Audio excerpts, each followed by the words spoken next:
everybody. Welcome to the PVD Horror Podcast. This is Dave, and I am very excited because I got a super large group today, and I am really, really eager to dig in about this new film that they are here to talk about. So, of course, I am talking about Santastein, which will be streaming on Screambox on December 19th. So this is a Christmas delight that they are here to talk to us about. So I'm going to turn the mic over, let them all introduce themselves and tell us kind of their role with the film. If you like all things horror and want to get the best horror news, interviews, and reviews, like, subscribe, and ring that bell to follow us and satisfy all your horror needs. I'll start. I'm Ophelia Rivera, and I played Paige. I am Jared Korotkin, and I played Max Causey. My name is Manuel Camilion. I am one of the co-writers and co-directors for the film. I'm Benjamin Edelman. I am the other co-writer and co-director. So I got the whole crew here. This is this is different. Usually we'll get like one or two people, but having like, you know, the writer, director, and the actors is pretty special. So I wanted to ask you guys off air. I was able to kind of find out that this project had actually filmed a few years ago. And I was kind of saying, like, it's awesome to see that you guys all still stay in contact. Can you guys talk to me about how you guys kind of came together for this project? I can start if you don't mind, if you guys don't mind. So Ben and I first met in school, and we had worked on a couple of films together, but had never really done anything together. So during our senior year, we were thinking, hey, you know, like let's make a movie together, and ended up being a Christmas horror movie. The short version of this one also called Santastein. And we were going through the casting process for the film, and we were about done. We were just like, okay, you know, it's gonna be whatever. And then the very last person to walk in during all this schedule is Jared, with hair even wilder than it looks right now, if you can believe it. Walking in with a skateboard saying, wait, guys, hold up. I really want to audition for this one. And we're like, okay. And there he went, and he blew us away. And that was actually, we had met Jared before, but that was really when we met Jared. So okay, that was the birth of our relationship together. And then we created the short film, and it went on to do very well, and it inspired us to go ahead and make a feature. And then I don't know if Ophelia actually knows this story, but you know, her audition for the film actually blew us away. But I knew beforehand that it was actually going to be incredible, because I don't know if she remembers, she was the only person to send us this like very long cover letter talking about the kind of person we wanted for the movie. She was like, you guys don't want this kind of person, you want someone like me. And just like the boldness of it, I was like, oh, she's got it, and then she came in and of course blew us away. So that's my experience with I it. didn't even remember that. that's awesome. It was a fun audition process. It sounds it. And you know what? People underestimate the power of a good cover letter. And I am here to tell you, it goes a long way, because it is literally the first thing that you get to see about a person. So when you do something that stands out like that, obviously it makes quite the impression. So that's pretty awesome. Yeah, I was right out of school. I was ready. I was ready to work. So I wanted to put that effort forward. And I remember feeling bad during the audition process, because like at that point, I think Jared had the role. He was Max. Yeah. So we had all these pages coming through, and I feel like they sort of knew in the back. We didn't make a big deal of it, but they might have known in the back of their mind, like, oh, this is the guy who's going to play. So they were all trying really hard, but Ophelia was the only one to really be natural and just real about it. And so their connection just felt, you know, as true as their real friendship is outside of the movie. So Ophelia and Jared, are you, like, what was your previous experiences with acting before, you know, getting involved in this?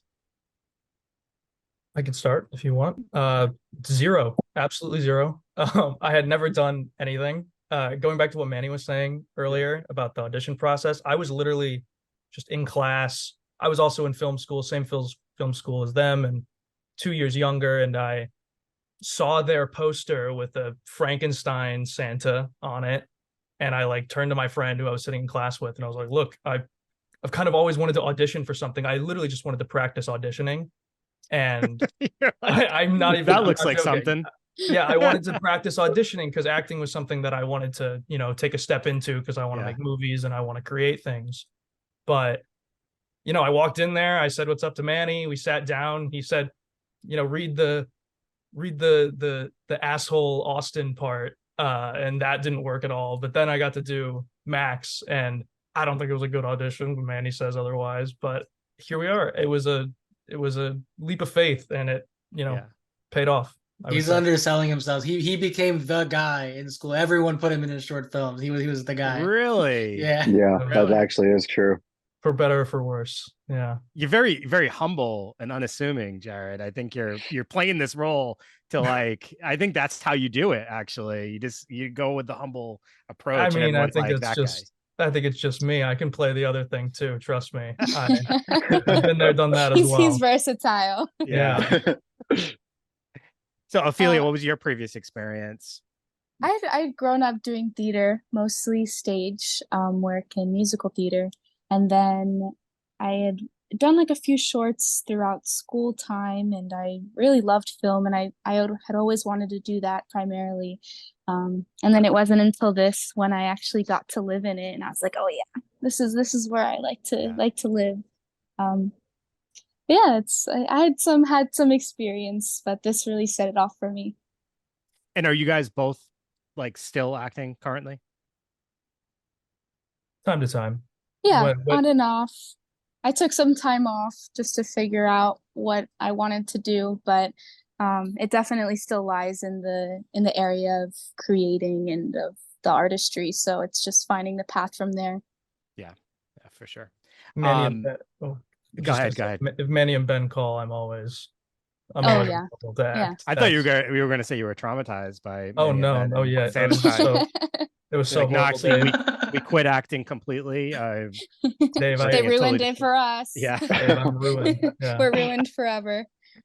Hey, Manny and Ben, I'm going to give you guys an opportunity. I love asking people to do this because everyone has a different approach.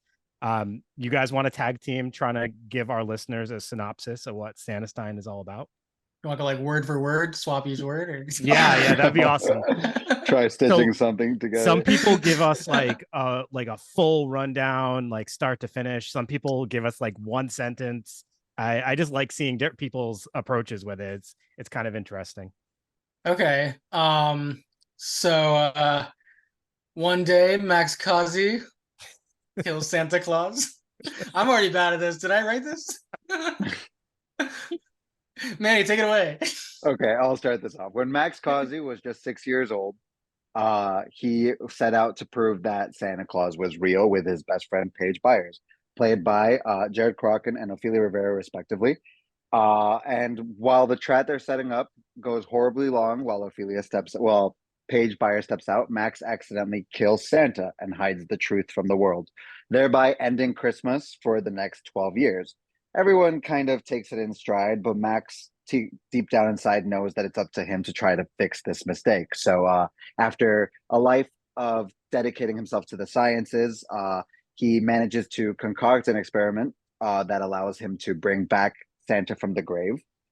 Unbeknownst to him, Santa comes back a little wrong in the head, and rather than being the jolly man that we know him as, he comes back as this creature that has a different relationship with life and goes on a murderous killing spree. And now it's up to Max to try to stop him with the help of his friend Paige. And that's pretty much where the premise of our film begins. I'm sorry, that was supposed to be tag teamed, and I totally forgot. All right, awesome, Ben, you're up.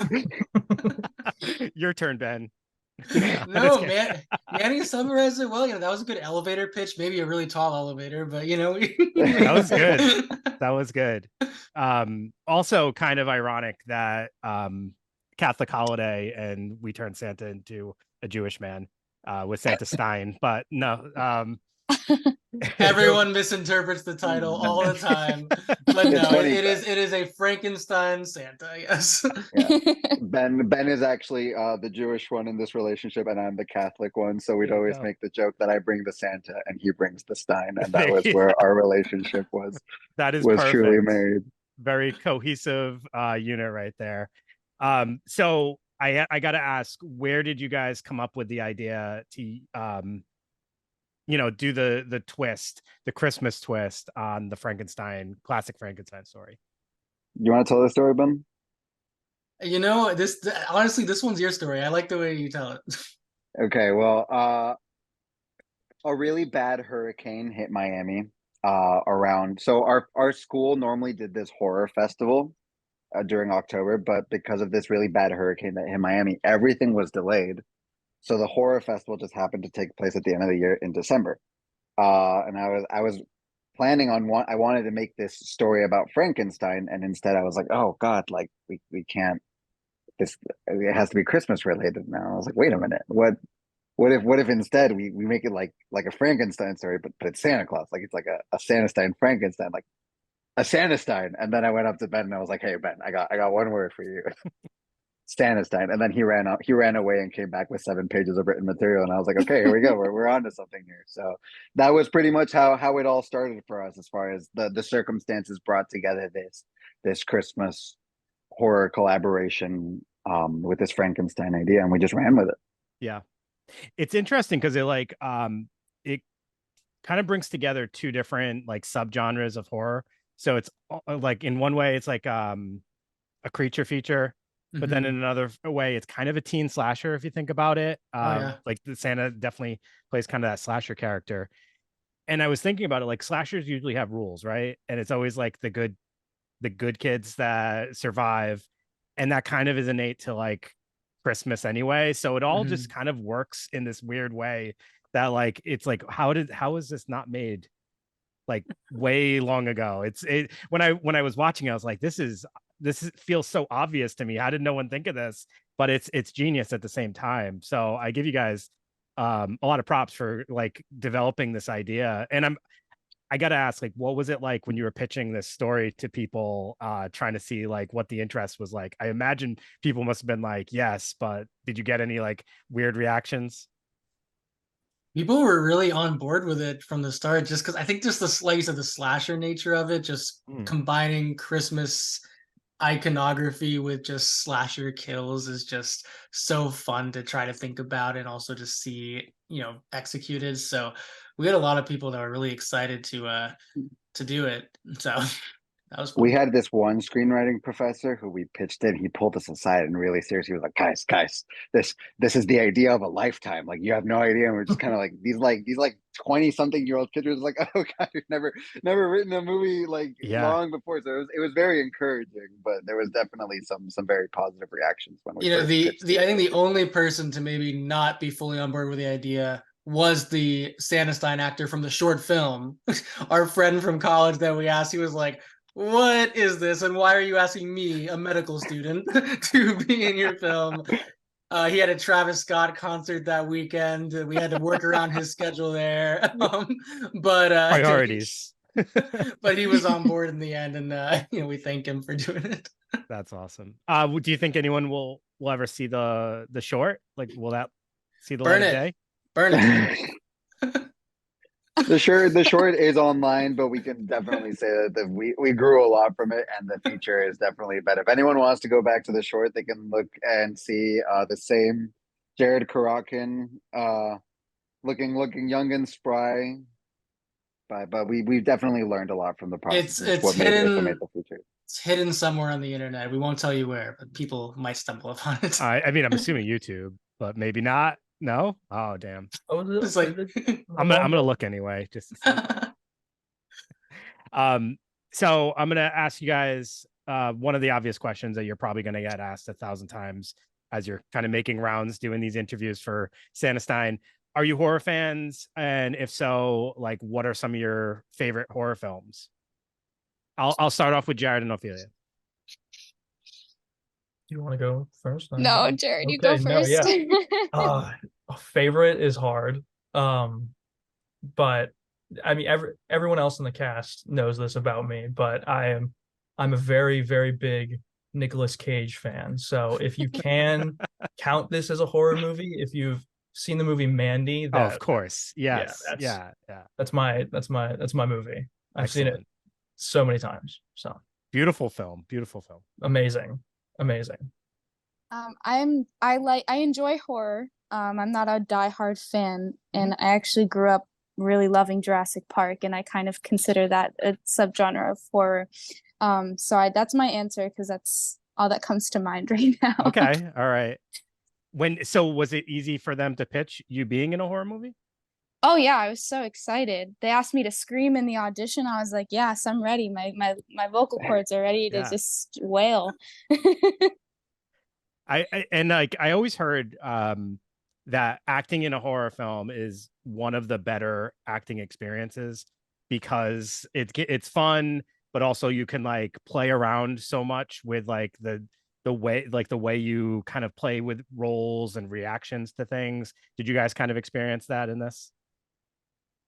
Yeah, I feel like we did. I personally, I think we had a lot of fun on set. Every day that we showed up, you know, even within all the stresses and all of the things that happens on a set and all the things that seem to go wrong, we had a lot of fun. And Manny and Ben were really wonderful about letting us just play and live in the world and really create our characters as we saw them as well in collaboration. So it was a really wonderful environment to just be able to play and have fun. Awesome.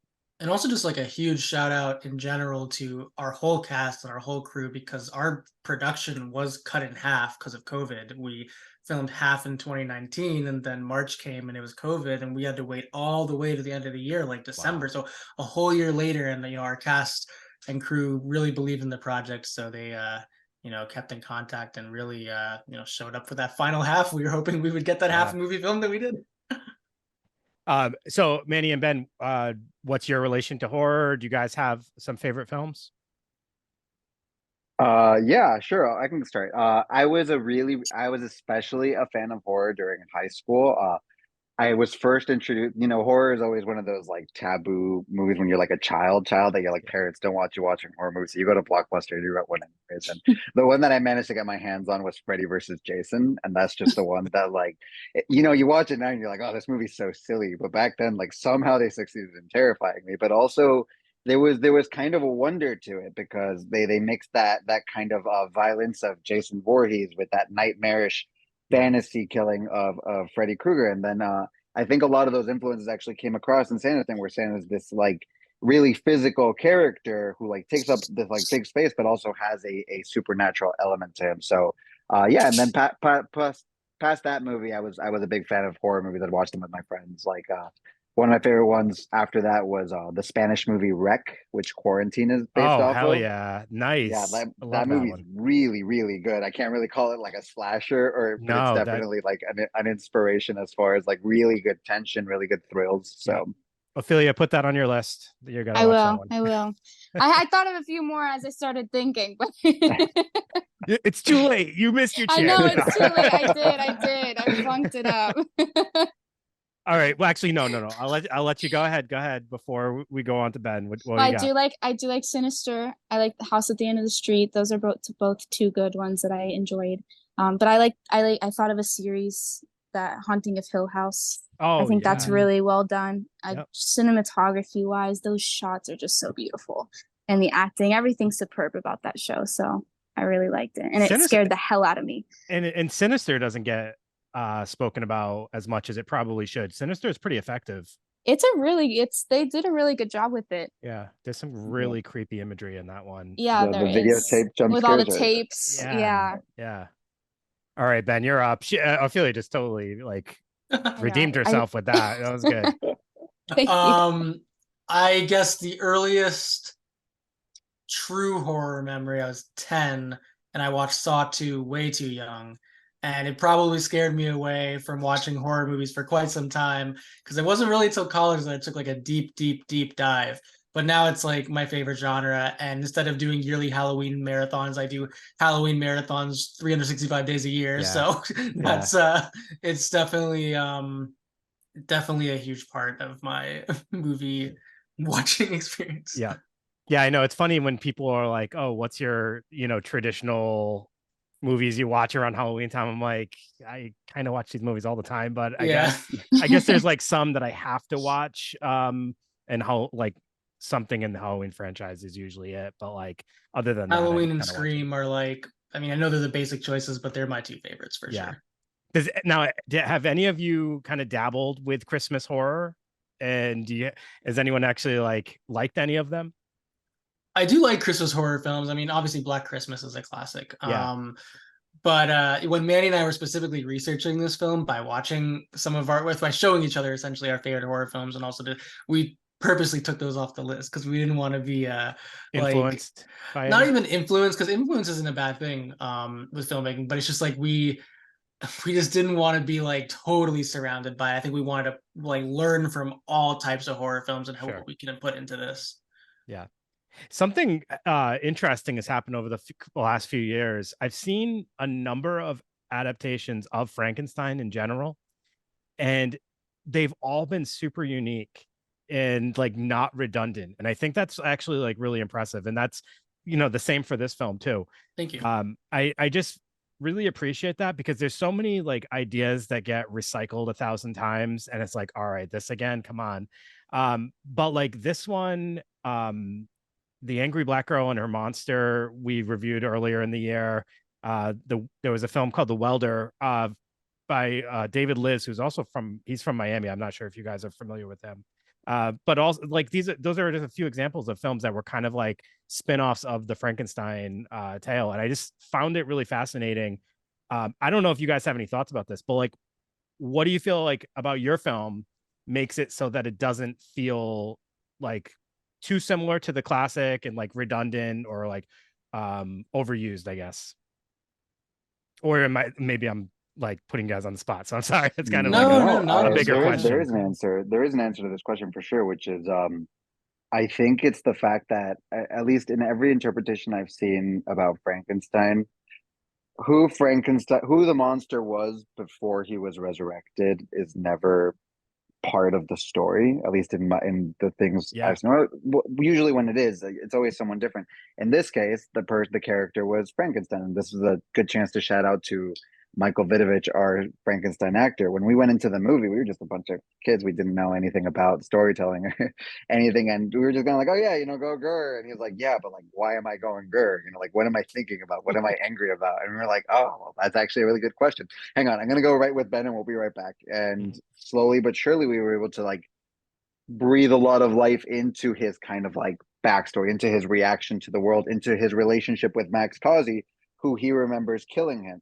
So like there was just a lot of that dynamic that I think is what made it unique, combined with a lot of like the characters like Paige, who really bring that kind of scientific element into the movie, and the creativity, the mixed in with the young adult slasher energy. Like, I don't know, it just ended up being this like perfect storm of different things. So that's really my answer for the question. Ben, you want to build on that?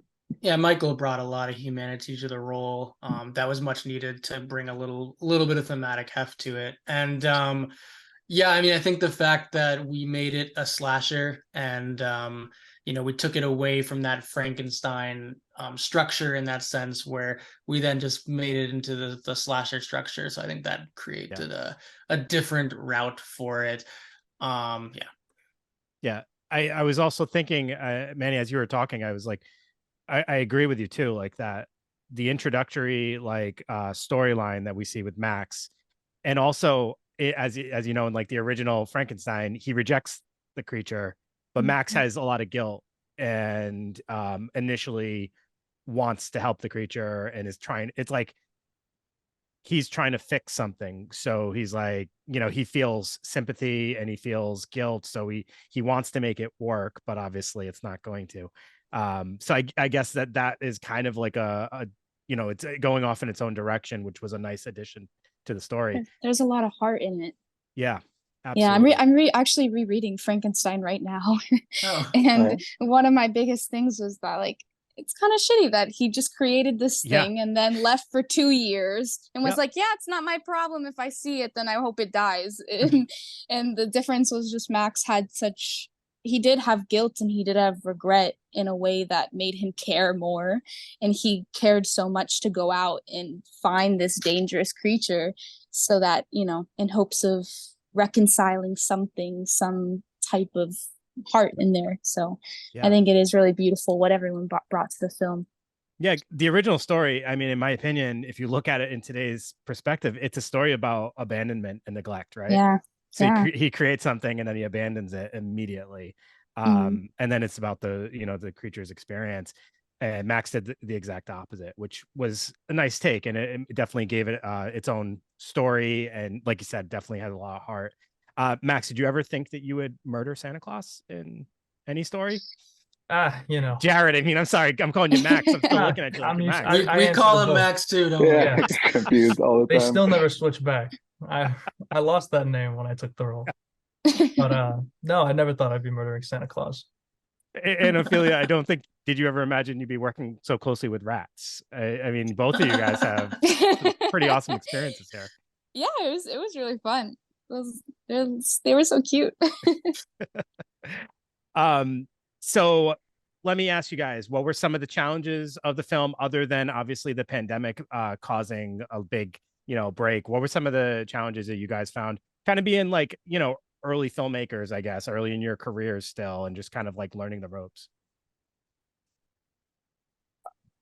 Ben, you wanna go ahead? I wanted to hear the actors first. Oh, I can go Even if better. anyone. Oh, I can totally Yeah. talk about this. It came at the project I think was at a very interesting point for all of us, at least the U Miami crowd. We got to meet Mackenzie through it, and then we were at the very end of or I guess the end of the first half of at least my sophomore year, and it was a lot of late nights and skipping class on my end, and they would schedule a day and they would tell me, "Hey, are you good for this day?" And I would look at my schedule and I would see all the classes I have during shoot day, and I would be like, "Yeah, I'm good for this day." Oh no, Jared, why? And so a lot of late nights that were extremely fun and not good for productivity at school. Yeah. But at the end of the day, I told myself, like, this is what going to film school was all about. Like, we're making a real movie here. We're really trying to do something with the limited resources we have, but everybody was so talented and it was so addicting. Those 2 weeks where we were there all night and like sleep all day and wake up and shoot all evening, drinking coffee to try and Oh yeah, get so better much coffee. performance out. Like, I'm so tired, but we have to keep going. The crew's ready. Like, we're ready. It was an amazing time. I loved that shooting this movie. So Yeah, I couldn't agree more. The late nights were definitely a little tough, but coffee brought us through it. And then getting all the fake blood out of our clothes and it's staining all of my car and everything that I possibly touched. But it was all worth it at the end of the day. So sorry. Yeah, my bad. For Ben and I, unless Ben, do you wanna? Here's your last chance. Just go. Okay, here we go. Definitely, one of the obvious ones is recreating winter in Miami. That's the one that's usually our go-to answer for is just, there's palm trees, like apart from the fact that it doesn't snow, it just like looks so different. So I think the better answer is that like dealing with a lot of expectations as to like what a Christmas movie should have and what like a Frankenstein movie should have. Like we were like, okay, there's this resurrection scene. We're gonna need an attic, right?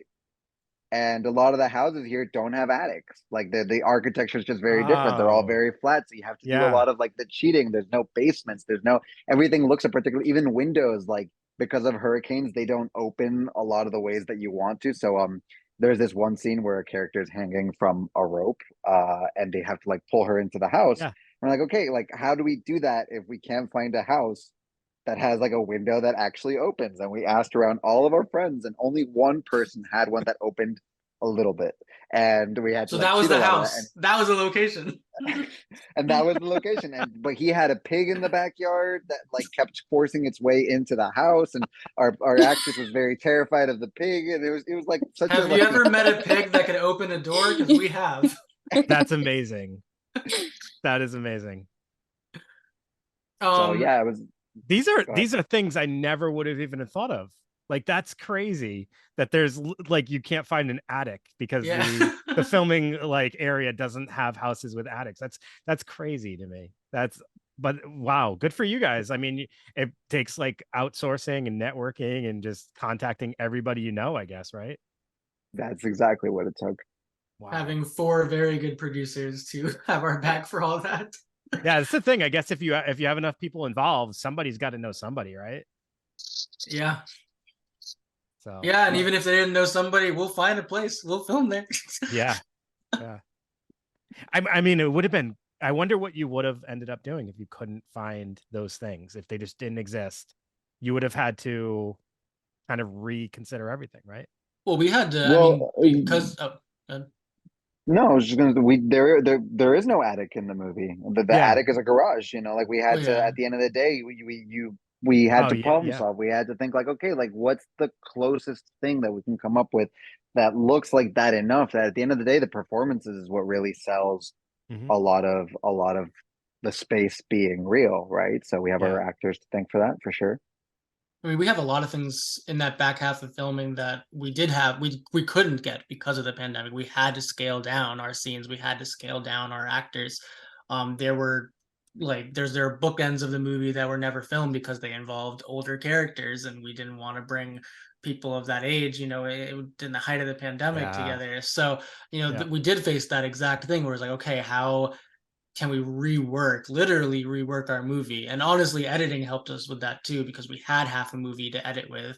So we could see what was working, what wasn't working. And honestly, we pretty much rewrote our second act halfway through filming because we had that opportunity, yeah. that unique opportunity to see what we had and see how we could make it better. So I noticed a couple. I'm gonna call them Easter eggs. So like homages to like other films, like scenes that kind of had like involvement in other films.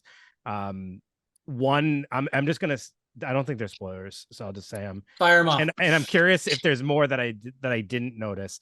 I'm pretty sure you guys were paying homage to to the 1931 Frankenstein film, where there's a scene where we assume that Santastein's drowning a girl, and then Yeah. but then he doesn't. It's not him, and then he ends up meeting another little girl, but it doesn't go exactly how that scene goes. But I was like, I feel like you guys were kind of playing with that scene with the little girl, right? Where Oh, 100%. That was okay, 100% the top of our mind. Yeah. got it, nice. The other one, actually, I'm not going to say the other one, but there's a scene with a pole. Yes. Uh, Yes. yeah. The answer is yes. Okay.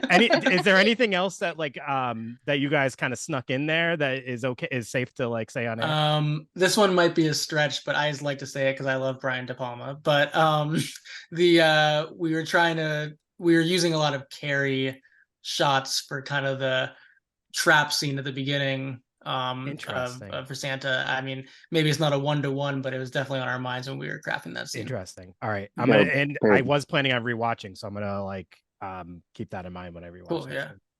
yeah. Another easy one is like outside the house. We kept on calling that one the Halloween shot. To the Yeah. Okay. point that like The when we did like POV. there's like a Yeah. camera like tracking outside the house and we were Yeah. like okay like even in our edit it had like the temp music from like the original Halloween because we're like okay like how do we get this scene to feel the way we need it to, so that one was definitely Awesome. was there. I love stuff like that too, because it like gives me another like as I'm watching a film, I can also like do something else. I'm like all over the place. I'm ADHD all the way. So like I like to be able to like multitask when I'm doing something. So I was like enjoying trying to like Yeah. pick out scenes and like kind of figure out like what that might have referenced and stuff like that. So it was pretty cool. Um I have to ask you guys, like you guys made this Christmas horror film and now it's going to be streaming on Screambox December 19th. Like, how does this feel? Are you guys like ecstatic to know that it's going to hit the audience that it should be hitting? Like, what were the thoughts when you guys saw that? Or when Dude, you man, go ahead? Sorry. Manny has messaged me a picture of the Apple TV pre-order screen. And I I sent it was to like, everyone I freaked. That was so surreal. I like went home immediately and like just pulled it up on my TV just to make sure he wasn't messing with me there. Yeah, he sent that to us, I believe, as well, and it was very surreal. That's awesome. But yeah, I mean, I, Screambox as a platform is just, loaded with great horror titles, and those guys behind it, they really care about the content that they're putting on, and we Yeah. felt that care every time we spoke to them. So we're really glad that they brought us into their family and liked this movie enough to put it to put it out there. So Yeah. And I mean, first of all, like holiday horror films are like one of my favorite subgenres. I just like eat it up. If there's a Christmas horror film coming out, I'm gonna check it out. But like, you know, it's just because someone makes a holiday horror film doesn't mean it's gonna be good, and doesn't mean it's like it's gonna be rewatched. So like this one is definitely, and like there's a reason it's gonna end up on Screambox. It's got rewatch ability, I guess you would say. And I just think our audience is gonna have an absolute blast with this. So, you know, great job to everybody here and involved with the project. You guys really like, I just think that you guys like had a vision, and you definitely, like, in my opinion, you kind of nailed that vision. And I'm glad that like the audiences are going to get to see this, because I think they're going to love it. I know our audience will definitely love it. So thank you guys. Thank you so Thank you much. so much. Thank you. Before I wrap up, I do want to give you guys all a chance to you know, let us know, is there anything else that you guys have that people should be watching out for, and where people can find you all on social media? Ophelia and Jared, I'll let you guys go first. Hold for plane. What's that? Oh, there's What'd an you say? airplane I above. There's an airplane apologize. above here. There was a very loud helicopter Oh, passing. no worries. No And I worries. didn't want to be rude. You can go ahead, Jared. I'm only on Instagram at Jared Korotkin. Work for CBS Sports. Watch some soccer. Woo. Add Mac Rivera. That's mine. Yeah, I'm not very active on socials or anything. I'm a bit of an artistic hermit, so. Manny and I are always talking about what the next thing can be, and we're always writing and thinking about writing, maybe thinking about writing more than writing. But I'll plug a side thing I do. You can follow Friday Film Reviews on YouTube. I do it for my ABC station that I work for in Sarasota. They let me go on TV if I shave, so you know. And yeah, my tag is at man.camilion.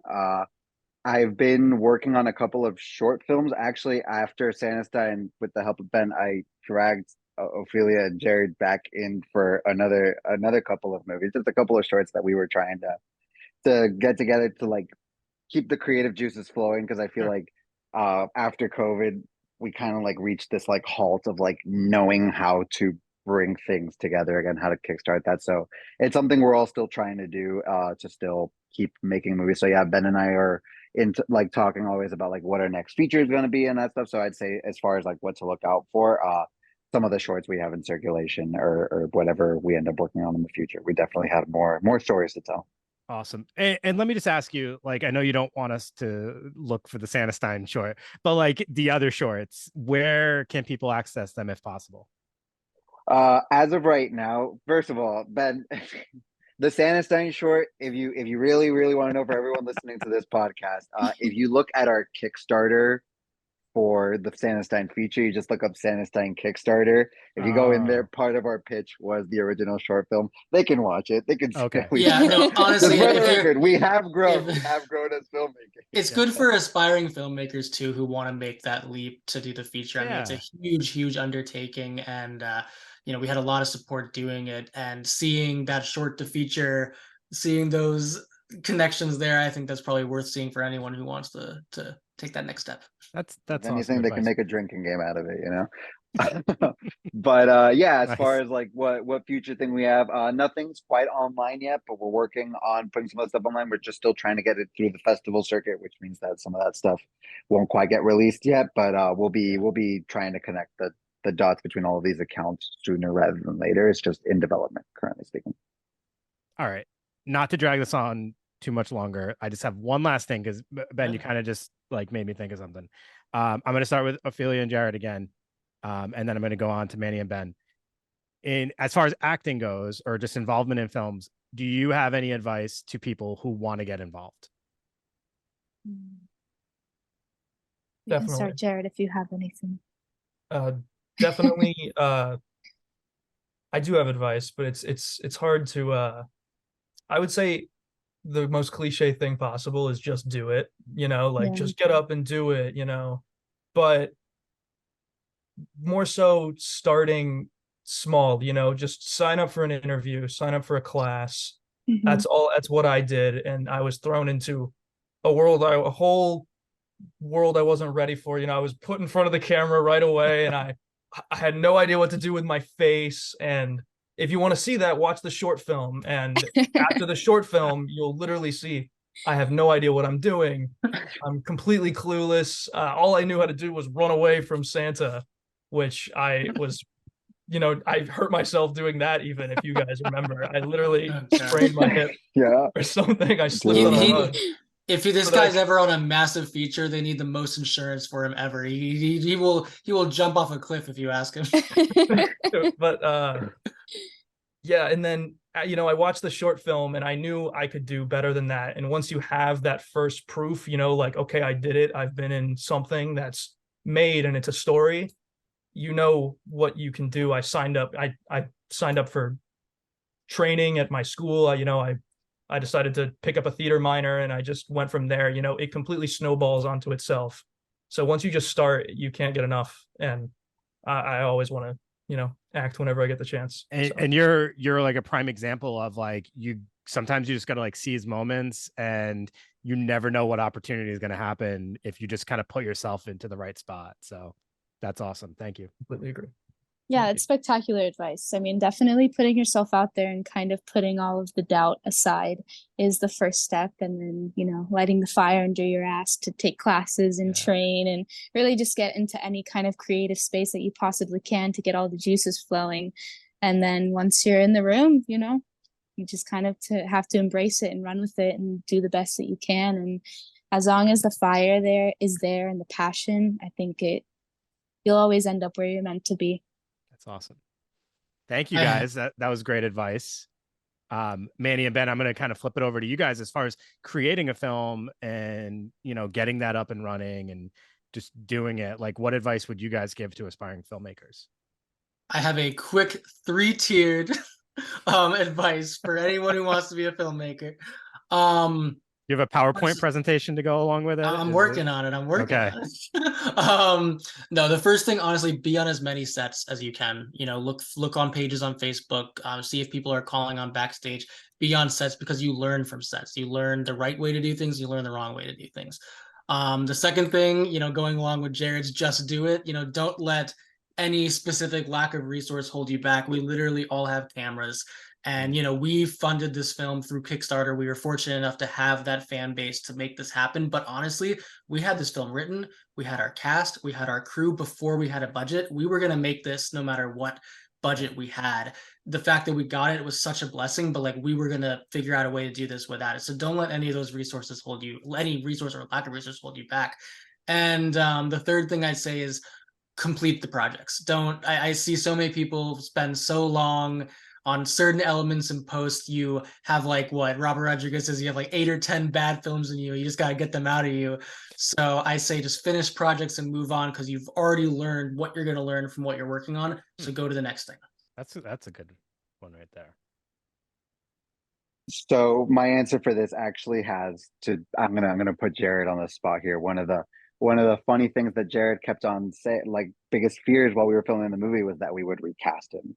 And my personal response to that was Jared, there's nothing I could never recast you because you just bring so much energy and joy and bringing people togetherness into this movie that you are the life and soul to this project. So for me, it's having more to do with the fact that filmmaking is a collaboration between people. There is no singular vision. Obviously, people talk about these kind of Christopher Nolan's or Quentin Tarantino, that they make their movies and then they go to make these movies and they're dictators and they always want their specific vision. But in my opinion, filmmaking is a collaborative process and it's more about listening than it is about saying. We had a magnificent DP called Luis, who's Luis Afiuni Avila, who's just has such an eye for picture, such an eye for story, that he actually helped us with the writing of a couple of scenes because he just had such an idea of what it is that we were going for.